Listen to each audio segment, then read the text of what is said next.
शक्यता आहे। मान्सून अंदमानात येण्यास 21 दिवसच बाकी आहेत। हवेचा दाब मान्सूनच्या प्रगतीसाठी अनुकूल आहे आणि प्रचंड उष्णतेच्या लाटांमुळे समुद्राच्या पाण्याचं बाष्पीभवन हे वेगाने होतंय।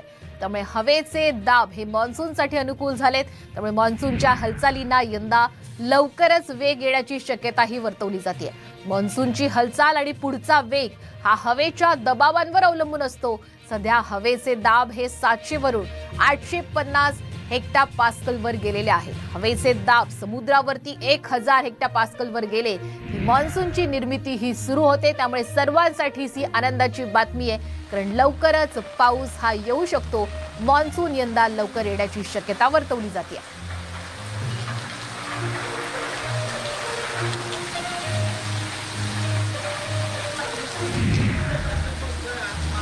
तर सध्या उष्णता ही प्रचंड वाढलेली आहे, त्यामुळे कधी एकदा पाऊस येतो हे सगळे जण याची वाट पाहतायत। त्यामुळे आता मान्सून अंदमानात येण्यास 21 दिवसच बाकी आहे।